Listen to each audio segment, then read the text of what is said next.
She's telling me how much she likes staying in the place and she really likes it and she's really trying to save me a lot on utilities. And the way she's doing it is she's only flushing every third time.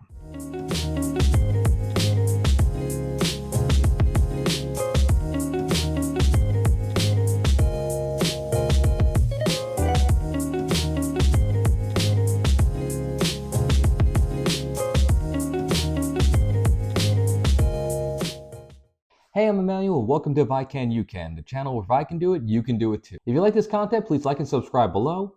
Now today I'm going to be going a little bit different.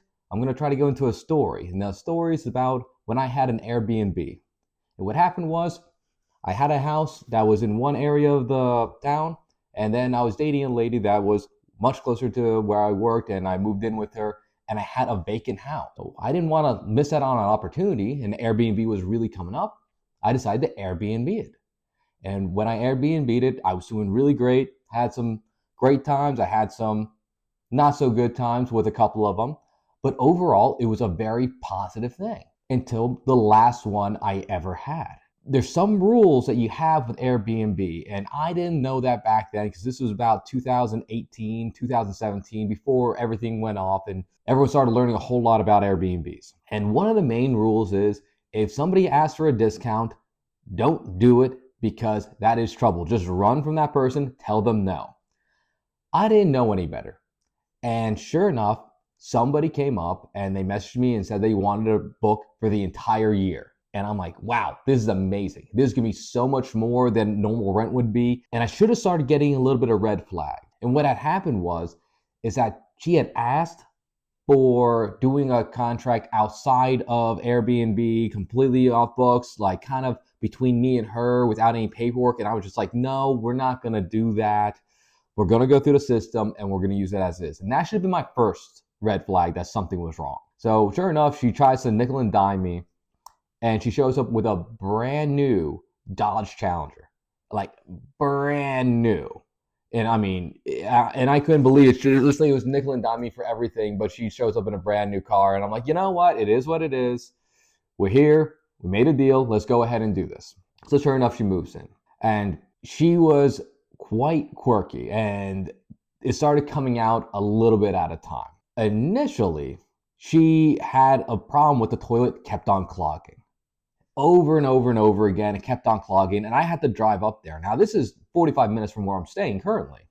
And that's one way. That's not round trip. So it's going to take me an hour and a half to go unclog kind of a toilet, but I don't want to pay a plumber to just unclog a toilet, nor will she try to even do it. So I go up there and sure enough, I'm unclogging a toilet again.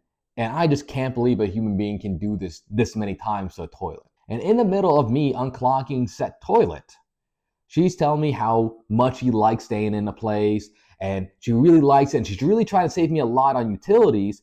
And the way she's doing it is she's only flushing every third time. And I stop in the middle of me snaking it. I look back and I'm like, are you kidding me right now? This lady actually used the toilet 3 times before she would flush it. And that's for solids.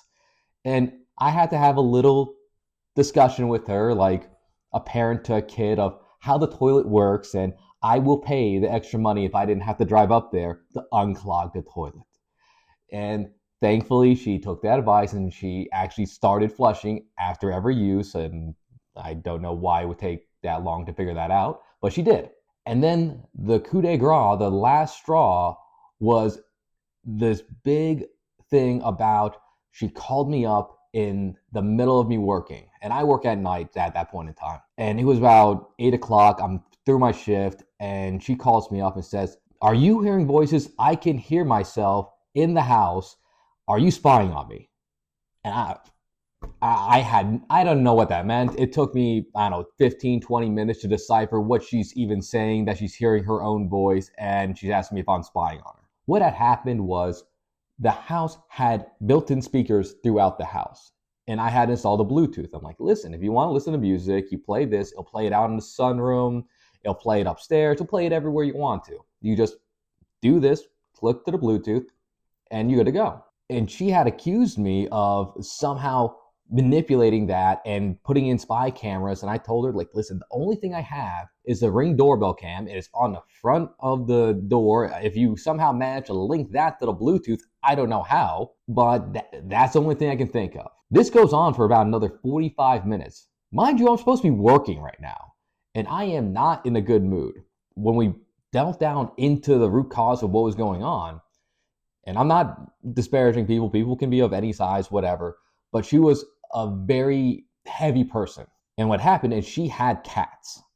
And those cats would scurry into places that she did not want to bend down, lean over, and see where they're at.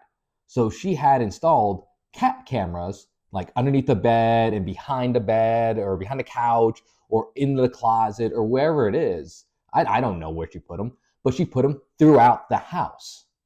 So this lady had essentially put a plethora of cameras throughout the house, somehow managed to link her own cameras to the Bluetooth, and then calls me in the middle of me working for a good, now we're going on over an hour now, and accuses me of spying on her.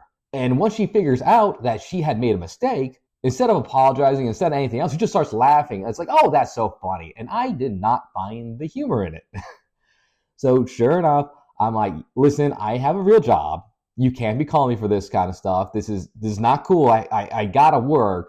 This is just my side gig kind of thing. You need to respect my time. At which point she told me that she felt very threatened and that I was attacking her somehow. And I'm like, you are the one who called me. Please don't call me for this anymore.